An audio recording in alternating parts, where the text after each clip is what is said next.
Good afternoon, everyone. My name is Sébastien PAULET, and thank you for being so brave to connect to a cybersecurity session on a Friday afternoon. Before we begin, I would like to thank our sponsors and also the amazing organization team, which is working very hard to do such a great event during the whole months of May 2020. And I would like also to pay my respect to elder past, present, and future, and my respect to the local traditions. Quick introduction about me. My name is Sébastien PAULET. I come from France, and I live now in this beautiful island right here called New Caledonia, which is between Australia and New Zealand. I work on Microsoft technologies and document management since 15 years. I work on everything about document management, records management, compliance, and because I'm working on compliance and so on, I'm also working on IT security, and especially security on Office 365. I'm a Microsoft MVP, and if you read French, you can go on my blog. You have the address right there. Okay, and I have plenty of articles about compliance and security and Microsoft news and so on. Today we are here to.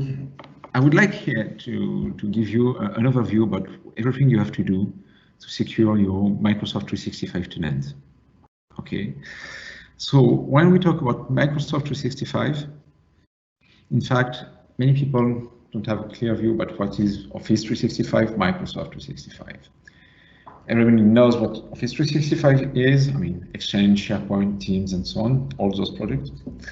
And now Microsoft is selling a whole bundle called Microsoft 365, which includes Windows, Office 365, and another part called EMS. And EMS is the less famous one, and this is one also dedicated to security. There are plenty of products inside EMS. You have Active Directory Premium, MFA, Protection, INTUNE, all those stuff. What I don't want to do with you is to go through each product and present you those products. I think it's not a good way to introduce to security, and in fact I don't have time to do so, to be honest. So what I will do, in fact, is to go through use cases, and when we talk about security, there is no end user use cases. It's most about the different type of attacks you may encounter on your Office 365 tenant. Okay. Attacks we will see today are fraud to the chairman and everything about phishing, in fact. Everything about your passwords, how to brute force them, how to spray attack them. We will talk about MFA, and if you don't know about what is MFA, I will explain you what it is, and I will also explain you that you can bypass an MFA and how to protect against MFA bypass. We will talk about data leaks from end users, from admins. We will talk about what happens, what to do to secure your mobile phone, your tablets, your laptop, everything like that. And we will talk also about crypto lockers and what may happen on your tenant, and why it's a good idea to use Office 365 to store your files against crypto lockers. Okay, and for all those topics, I will try to explain you what to do when you have just Office 365 without EMS, and what to do when you have EMS. Okay, well, I will try to be clear about which options, which license level you need for each of those options. Okay, so let's begin with the fraud to the chairman and everything about phishing. Okay, we talk about phishing when someone tries to contact you and make you think is someone, and instead it's someone else. And typically the fraud, the very known fraud, is fraud to the chairman. Someone contact an assistant, for instance, and explains them that I'm the chairman, I need you to send me money directly on my bank account, and if they are good, you will believe them, and because you believe them, you will send the money. So it's a good way to rob you. In fact, you just explain people how to send you the money. It was quite common a few years ago for large companies, and now because all large companies know about this, it's mostly the medium and small companies which are the victims of this kind of attacks. Okay, so what you do against to the chairman, first thing is to be aware of this kind of attack, because it's all based on email. Okay, people will try to contact you by phone, by whatever, and they will try to make you believe they are the chairman of the company, for instance. Okay, so you need to explain everyone who can be the target of this kind of attack. That's how to check that interlocutors the person they are talking with is the real person. Okay. The second thing to do is try to do not leave information on the internet. But the bad news is, in fact, with social networks and so on, there will be information on the internet. So try to reduce it, but you can't prevent everything about that. And the third point, which is a technical one, is about your emails. You have to understand that when you send an electronic mail, an email, it's exactly the same thing that when you send a paper mail. You write what you need on the front, on the envelope, and on the back side, you're supposed to write your own address, it's a sender address. But in fact, you can write whatever you want.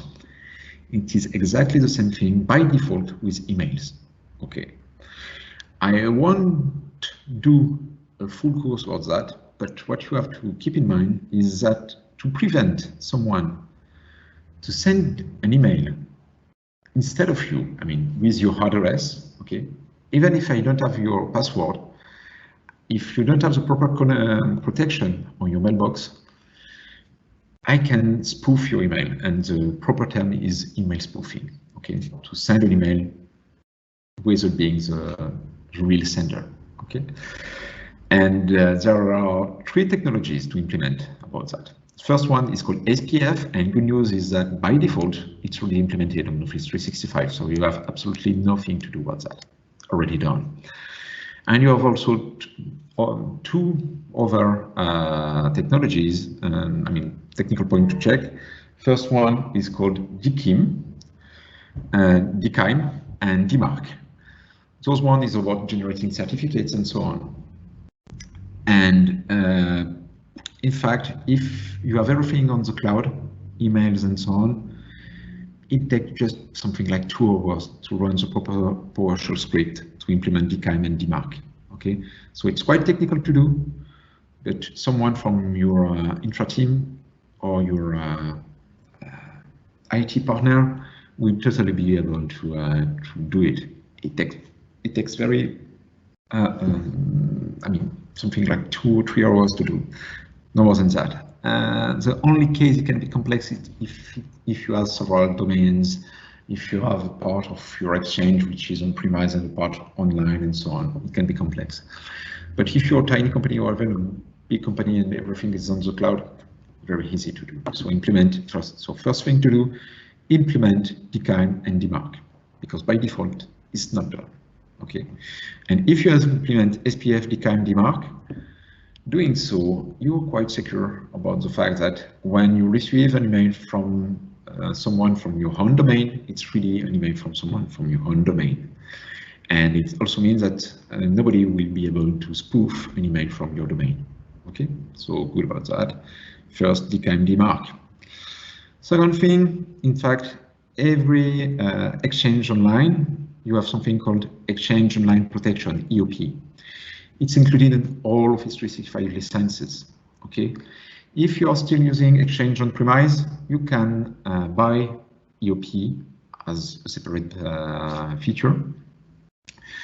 And I won't go in detail, but everything, if you have EOP, every time you receive an email, you will check your email, check that it's not something suspicious, it's not something coming from a bad IP or a bad sender, or there are no URL which are known as being fraudulent. Once done, it will check antivirus, and just for you, there are several antivirus engines in Office 365. I know there are at least 3 of them. We don't have the exact number. We don't have the which one are used by Microsoft, because Microsoft tried to keep it secret. Doing so, they try to give at least the less information as possible to pirates. Okay. Then they will check all your policy rules, because you can implement your own policy rules. And once done, you have an anti-spam checker. And after that, it will go to ATP, Advanced Threat Protection, if you have Advanced Threat Protection, which is part of EMS. And after that, after all of that, you will really receive your email. So it really takes something like a few seconds to run all of this. And then you receive your email. Okay. So if you have ATP, Office 365 Advanced Threat Protection, what kind of feature you may have that are not included here? First one, safe link. Doing so, all the links you receive inside your email are replaced by an URL to a Microsoft server. And when the end user receiving the email will click on the link, it will be redirected to the Microsoft server, and the Microsoft server will request the original URL, check that the page is okay, there is no suspicion, JavaScript or anything like that. Then, once the check is done, you will be redirected to the proper page. Impact on end user, in fact, you will lose something like 5 or 6 seconds every time you click on a link on an email. It's time for the Microsoft server to check the page and so on. It takes something like 5 or 6 seconds, depending on your internet connection. Okay. Second feature, you have an anti-phishing protection for risky mailboxes. So really for the really risky mailboxes, like the one for your CTO, your CEO, and so on, or all your direction board, you can put them in this anti-phishing protection.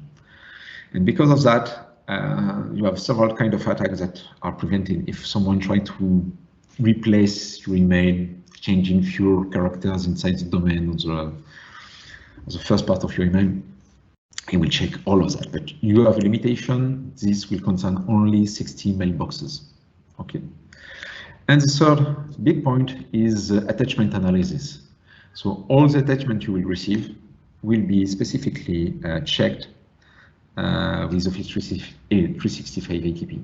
Okay, and it will run even after the antivirus. It will run in a safety box, in fact, and which is independent from your OS. So even if there is an unknown VBA part or anything like that inside, they won't be able to escalate and to get any permissions, for instance.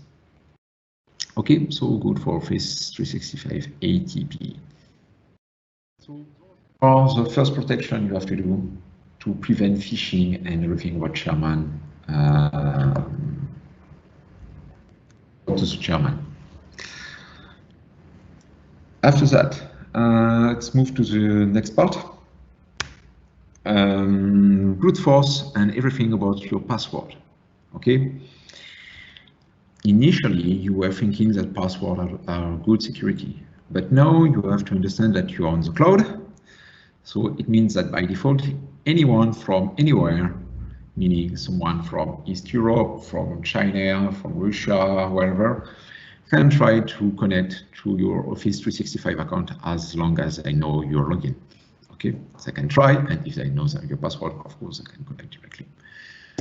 So, about the password, there are different kind of attack, and just pretend that something like 73% of end users are reusing passwords. It means that they use the same password for their Amazon or Facebook account than the one from your business account. It's bad. You can do whatever you want. There is no way to prevent it. You can do sensibilization and so on, but they will do it, whatever. And the bad news is that only in the internet, on the dark web, it's very easy to buy some databases, password databases of services which have already been hacked, like LinkedIn, like Sony, and many other ones. Okay, so having your security, which is based only on password, is definitely no more an option. Okay, so first, staying on the password world, what you can do if you have an Office 365 E5 license. You can check and you can do brute force and spree attack simulations. Okay. What it means and why to do so. In fact, if you try to do a brute force attack using scripts, PowerShell or whatever, by your own way, you really risk to be blacklisted by Microsoft. Your IP will be logged as being an IP trying to do attacks and so on. So don't try to do so. If you have an Office 365 E5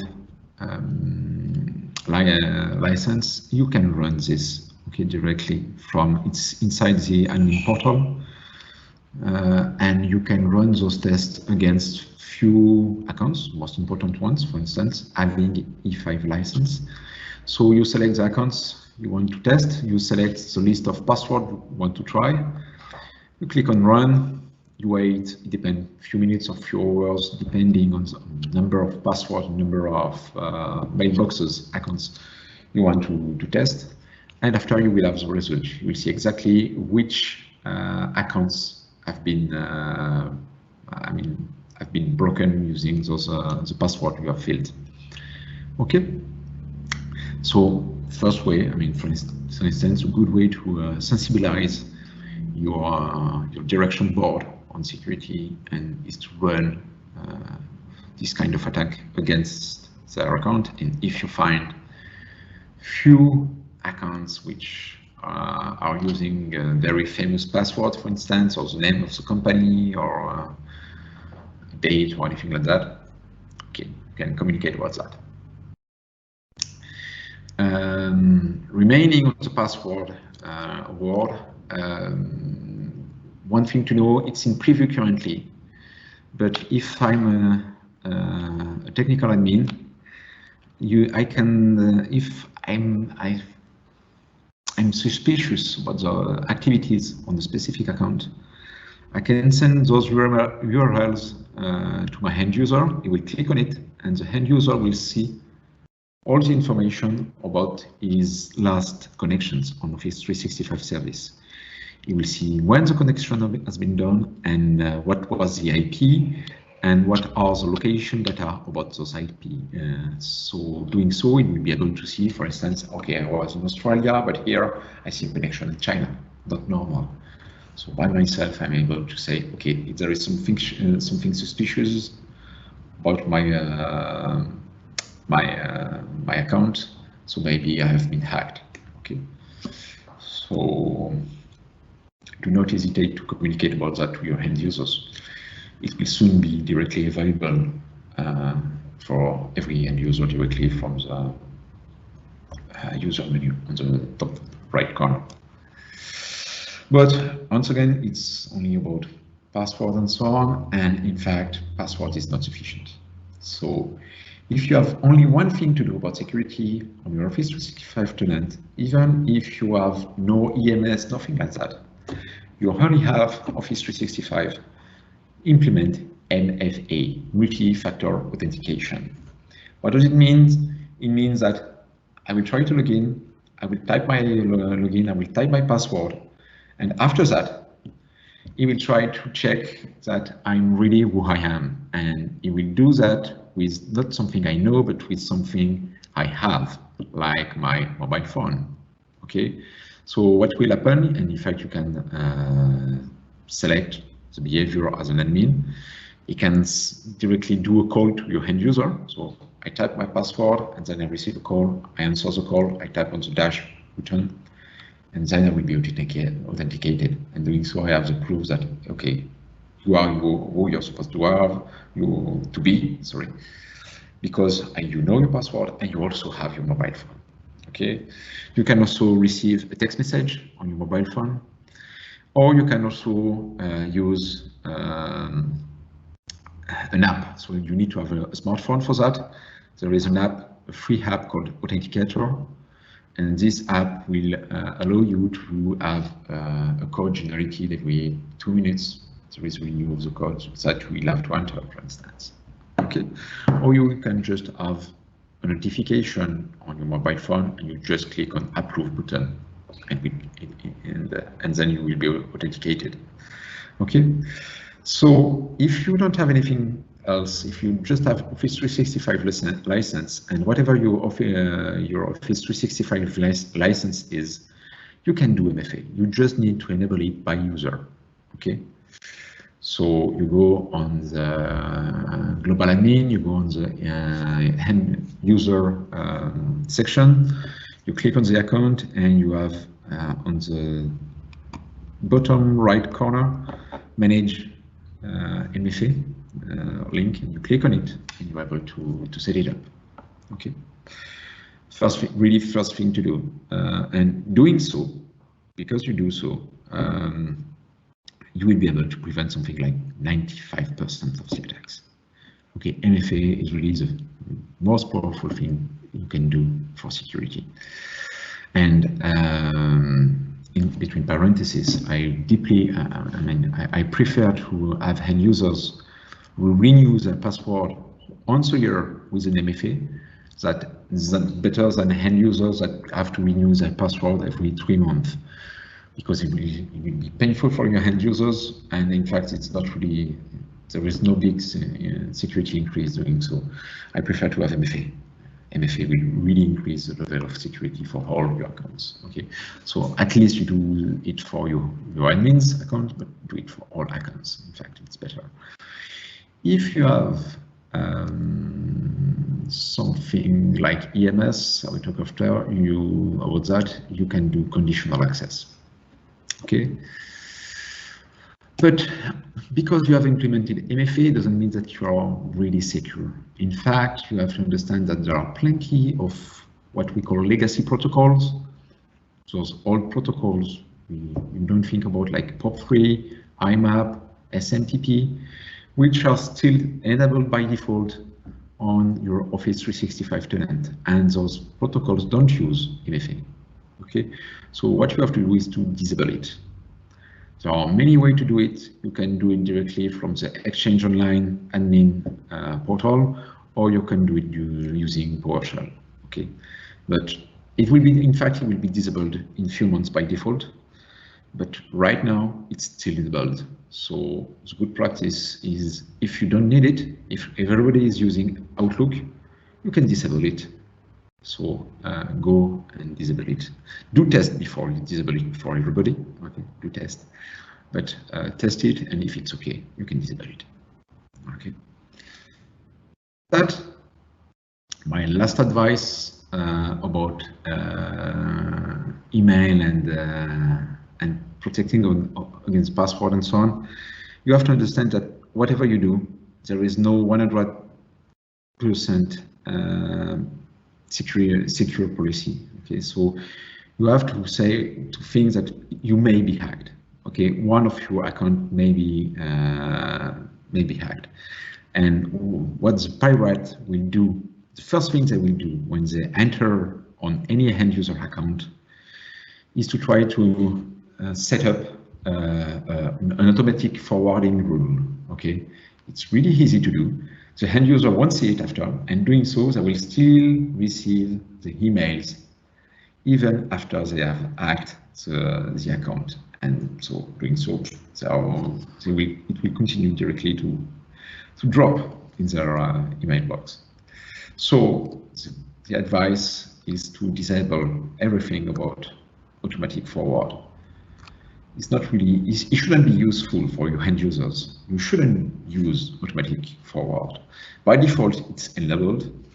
but it's quite easy to disable. So on the slide here, you can see those few PowerShell lines that you can run using the Exchange Online PowerShell module, and you run them, it will delete all the existing forwarding rules. And the last one is just to disable the auto forward on all mailboxes. Okay. So this is about, I mean, if you have questions, you can type your questions in the question and answer sections. Okay. I continue as long as I don't have any other questions. So I talked just before about the MFA, multi-factor authentication. Okay, it's really powerful, and as I said, it will prevent 95% of the attacks. Okay, but you can still bypass MFA depending on the conditions. This guy you see here, his name is Jack Dorsey. This is the Twitter CEO, and something like 1 year ago, his Twitter account began to send very strange messages on Twitter. Why? Because his account has been hacked and he was using MFA. So what happened? Some hackers did what we call a SIM swap. And SIM swap technique is, I mean, it's not something very technical. You just contact your mobile provider, I mean, not yours, it's Jack Dorsey mobile provider, and you try to explain them that I'm Jack Dorsey and I lost my mobile phone, so I need you to send and to redirect my SIM card on another SIM card.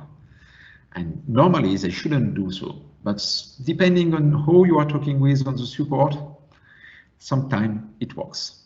And then, if you do so, Jack Dorsey will stop receiving his text messages, and you will receive the text messages instead of Jack Dorsey. So because you are using MFA, in fact, if you also have the Jack Dorsey password, you will be able to connect instead of Jack. But this kind of attack, it's difficult. There is nothing massive you can do. It's really if you're spear phishing, if you're trying to hack someone specifically, because you need to phone on the mobile provider and so on. It's quite difficult. So and I mean, if you use, for instance, instead of using a text message as the second authentication factor,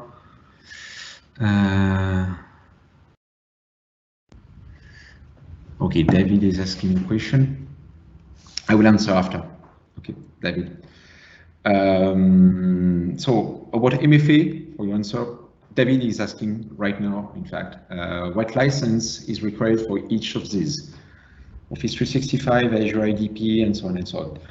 MFA is the same for, I mean, by default, you have one MFA, basic regular MFA, on all Office 365 licenses, whatever your level is. Even if you have F1, you can use MFA. Okay. And the attack I'm talking right now is the same for whatever your level is of your level of licenses. Okay, what you can do is you can see that if you're using EMS, you have additional MFA and so on. If it means that you can have better options to manage your MFA, you can have conditional access. Do I use MFA every time just on specific conditions? This is a kind of option you will have if you have higher license level. You may also have MFA. You can connect also, if you want to connect to an external MFA system instead of using the one included in Office 365. You will have to have a higher level of license, but it's not about, I mean, in Office 365 E5, it's included in EMS. Okay, I don't remember which one exactly. So going back to my way to bypass MFA. So if you want to bypass a MFA, you can try to do swim swap, for instance, but for me it's quite complicated. And in fact, if you are a script kiddie, a tiny hacker on the internet, you can just install on any Linux or Unix machine. You can install something like EvilGinx. I'm talking about EvilGinx, but there are other ones, which are tools which will allow you to implement a man-in-the-middle attack. So what will happen for your end user? What you see here is a demo. This is a demo of an attack. At the beginning, on the right pane, what you see is what your end user is seeing. And as you can see, it is exactly what end user can see normally. And on the left pane, you will see what the pirate, the hacker will see, okay, on the server. So it begins with a phishing. You send a phishing, you send a bad email to your end user. And because your end user is not really careful and because you don't have safe link, you click on it. And you see the normal Office 365 login page. You type your login, you type your password. So first, the pirate has your password now. And what the pirate will do, it will send those information to Office 365. He will try to connect. Because he tries to connect, you will receive a notification, something on your mobile phone. So you will do it. You will approve your connection, the connection, because you are currently trying to connect. So if you receive a text message, you will type the code and so on. So the pirate will know I have the second authentication factor, and he will send it to Microsoft, and he will receive the security cookie. Okay, and this security cookie is what Microsoft, the pirate needs to connect to Office 360 to the Office 365 service with your account. Okay, and if you check it, I know it's too fast, but if you check at the end of the demo, you will see the big yellow rectangle, and this is typically a security cookie from Microsoft. Okay, so it really works. It's not that difficult to implement. Just you need it requires your end user to don't care about what he's clicking on and to neglect to check the URL properly. Okay, because the URL, of course, is different from the Office 365 service. Just the look and feel is exactly the same. So the answer from Microsoft now is to say we need to stop using passwords. And you may have heard about passwordless. Okay, and you can do passwordless. In fact, it's in preview right now. You can already play with it. You have this link here, you click on it, and you can set up the same authenticator application, which is free, whatever your level of licenses. And instead of typing your password, every time you will try to log in, so you put your email address, click next, and instead of requesting your password, the authenticator application will send you, in fact, will prompt you something. So it may be just an approve button to click on it, or even more secure, you can display a code, as you can see on the slide here, the slide deck, a code on the login page, and you have to select the same code on the authentication app. Okay, doing so, no need of password, so it's good.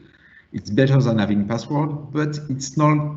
It's still not a protection against the man-in-the-middle attack. I tried those tools, those man-in-the-middle attack, using this passwordless feature from Microsoft, and in fact, you still receive the password cookie, the security cookie. Okay, so still not a solution, this one. If you want to all attacks, all MFA bypass and so on, you implement FIDO2. Those are USB keys that you plug on your computer, and those ones will really check. And if you use those keys, you have to click on the key and so on, and those keys contain certificates and so on. Okay, you can really prevent all attacks against MFA. Okay. I'm missing one slide because there is something I wanted to talk about. Just here on this slide, I was talking about regular MFA, and one of my slides have disappeared. I don't know what happened. But if you have EMS, okay, EMF E3, in fact, it's included inside Azure ADP. Azure ADP, Azure AD P1 or P2 is something which is included in EMS.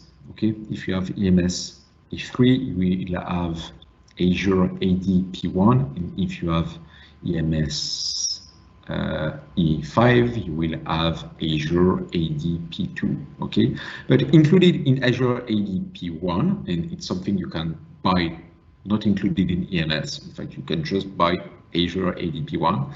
You can do conditional access, and conditional access is also a good way to prevent people to connect to your account with or without MFA. Because you can select, you can say, for instance, using conditional access, you can say, I want only my end user to connect from this specific IP, which is the public IP from your company, for instance, or I want my end user to be able to connect only if they are using computers or mobiles which are attached to my Active Directory, for instance, or I want my end user to be only in those countries, not from those countries. Or you can do something like, I want my end user to use MFA only if they are in this country, and so on. So you have something very powerful called conditional access. And conditional access typically is something you need to, you will need Azure ADP1 to implement. Okay, and using this, you can mix with MFA, or you can directly prevent from connecting from anywhere else. And conditional access is also a good way to, if you set it up properly, to ensure that nobody is able to bypass your MFA if you implement MFA. Okay, because you will be able to say, okay, if someone is not using a computer from my company, so without any certificates, no connections. So all the man-in-the-middle attack will fail doing so. Okay. We talked a lot about authentication, about passwords, and I'm running out of time, so I need to go on. Quick few words about end user data leaks. Data leaks is really something we are all fearing. Okay, we don't want our data to leak. You have something in Office 365, and it only exists in the cloud version. There is nothing like that on premise. It's called sensitivity labels. Okay, and it's, if you implement something like that, it's something you set up directly at the tenant level, and you create your sensitivity levels. Say, okay, confidential, secret, internal, public, for instance, personal data if you have anything to manage related to GDPR or CCPA. And you set up those labels, and you can deploy them, and your end user will be able to directly, within PowerPoint, within Word, within Outlook, to tag all information saying, okay, this is confidential or this is not confidential. And for all those sensitivity levels, you as an admin will be able to set the proper security mechanism. First, you will be able to encrypt the data. Okay, so all the files, all the email will be encrypted even when you receive them, and it's downloaded on your desktop. The system will send a request to the Active Directory, and you will get your key, and you will be able to decrypt the document. Okay, so very powerful for your confidential data. It means that if someone robs your document, your files, and put them on a USB key, If I live with the USB key and I go home with the USB key and I'm not connected to the Office 365 tenant, I try to open the document, it will totally fail. Okay, it's totally encrypted. I will show you exactly how it's encrypted just after. You can also restrict the permissions. You can say, okay, if it's confidential, I will disable copy paste, I will disable printing, I will disable screen copies, screen copy, screenshots. You can also implement for your Word documents watermarking, means having text on the background of your documents. And if you have EMS, only if you have EMS and INTUNE, sorry, not iTunes, INTUNE. And if you have EMS and INTUNE, which is also included in EMS, but you need to implement it. In EMS, you have something called Windows Information Protection, and if you implement Windows Information Protection and INTUNE, you will be able to set up a behavior blocking all attempt to move the confidential documents outside your organization. How to do it? I mean, it will block, for instance, the copy of those documents on USB key. It will also block when the end user will try to drag and drop the document on Gmail, for instance, okay, on all non-Office 365 services. I don't have time to explain exactly how it works, but this mechanism is based on the same mechanism we knew years ago called IRM on the Active Directory. Okay, it's based on, it's like PGP in fact. It's based on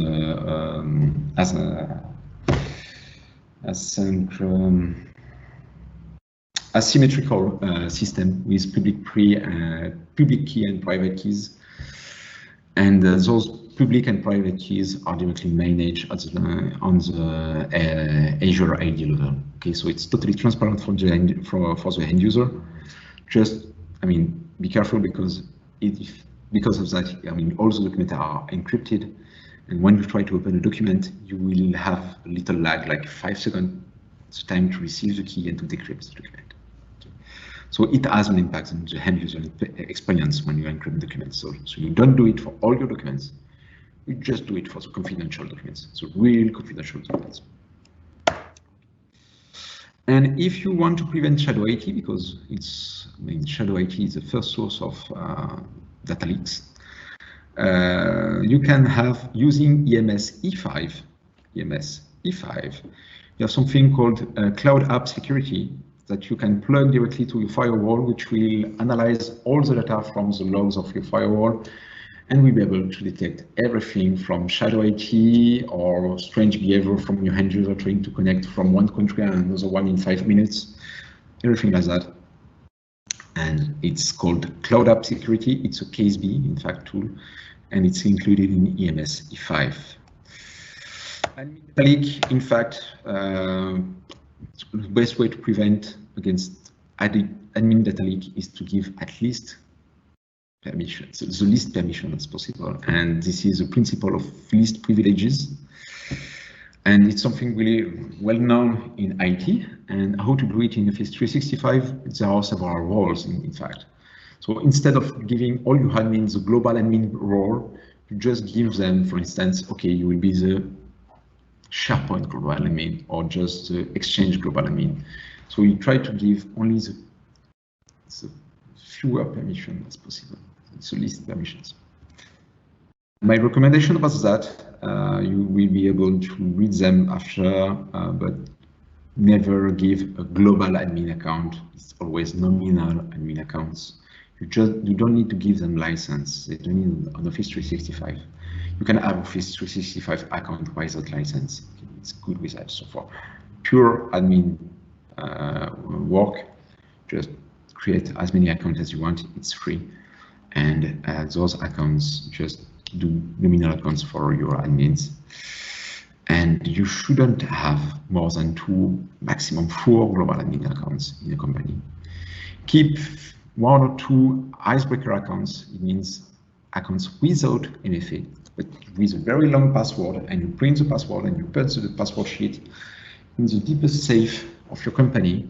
you're good with that, and but you keep it because if one day something goes wrong with MFA Tech for Microsoft, you will be very happy to have this icebreaker account. Okay. Use dedicated machines for your admins. Use MFA and passwordless and everything you can for your admins and for your end users also, or use conditional access, of course. And when you do permissions at the admin level, use give them the least privileges they need. So there are plenty of roles. If you check the admin, you can give only admin on the Exchange side or the SharePoint side and so on. So only try to give them the least, give them only the permissions they need. Okay. Last point, I think. No, it's not the exact last point. But what happens if to prevent your, what to do to ensure that your mobile phone, your laptop, whatever, it can be stolen, it can be robbed, you can lose it in the train, you can forget it. So what to do? First thing, BitLock all the app drive. So use BitLocker, okay? And if you don't, because if you don't do so, even if you don't use Office 365 and anything like that, you have to know that it's not that difficult to bypass the end user password and to get admin privileges on a computer if you don't BitLock the hard drive. If you BitLock the hard drive, I don't know, personally, I don't know a way to have access to the hard drive content. Okay, it's quite complex and it's not really easy, but if you don't BitLock, very easy to do. And second, try to have a MDM policy. Okay, MDM, mobile device management. In fact, Office 365 by default, E3 license, include a MDM system. It's called MDM for Office 365.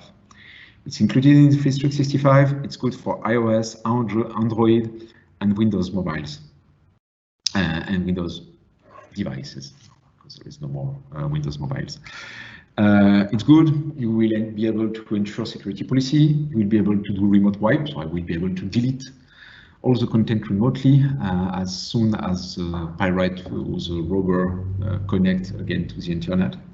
So I will delete everything remotely. It's good, but you won't be able, for instance, to manage Mac OS devices.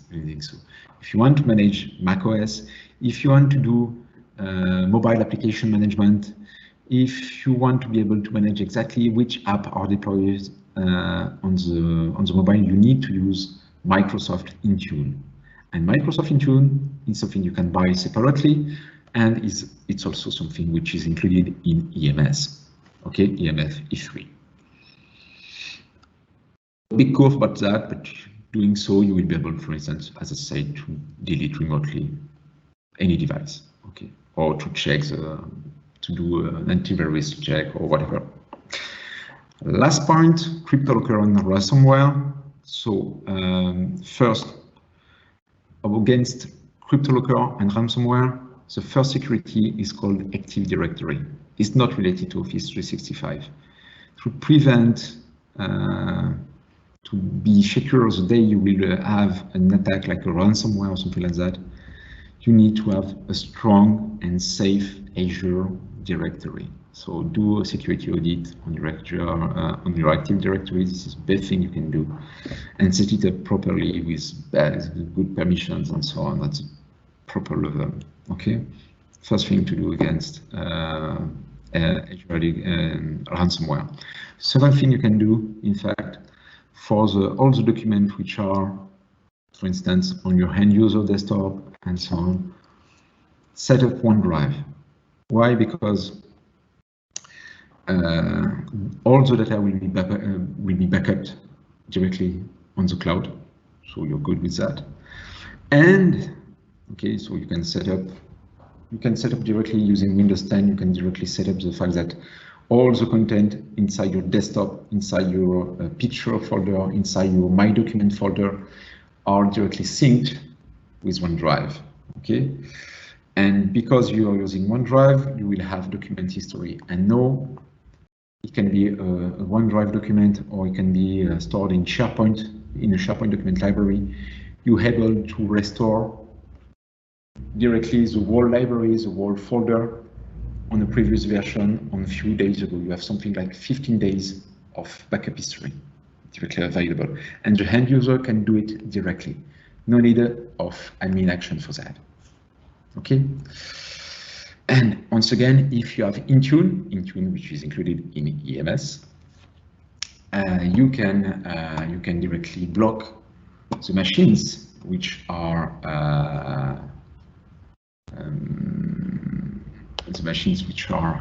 inside your which you think are infected by the virus.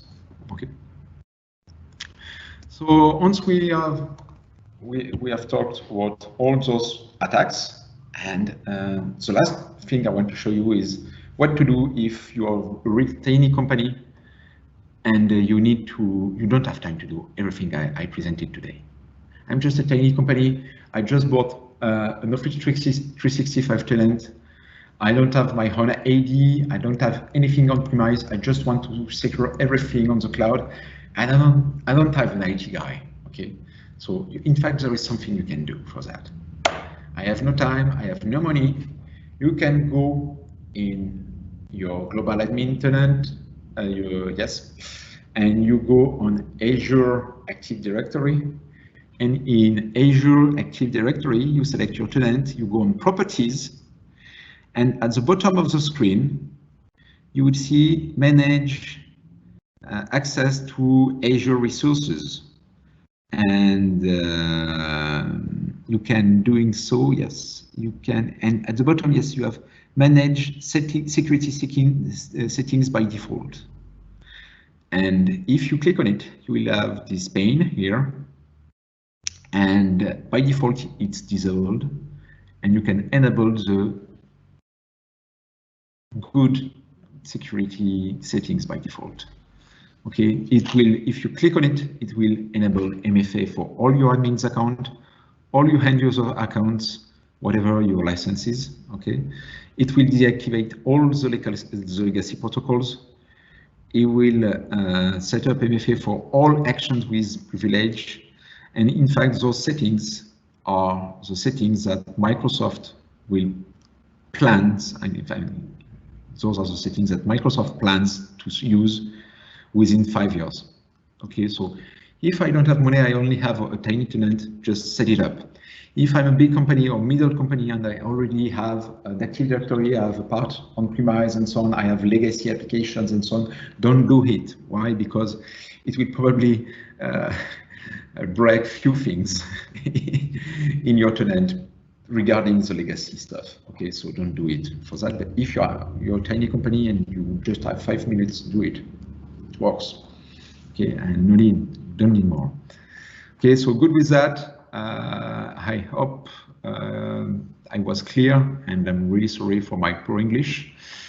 Do anyone has questions? Questions? No questions by now?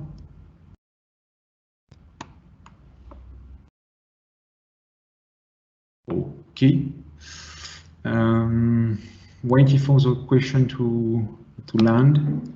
Maybe I discourage everyone. Just if you have time, and if you want to receive wonderful prizes offered by the sponsors and organized by the organization team, use your mobile phone and scan this QR code and participate to the competition. Okay, we have a few questions to answer about that. No questions? Oh. Thank you, David. Very good session. Thank you, David. Lorian, do you have questions on your side? No questions from me. Okay, I don't see any questions right now, so I think everybody is asleep. maybe. So maybe we can close the session now.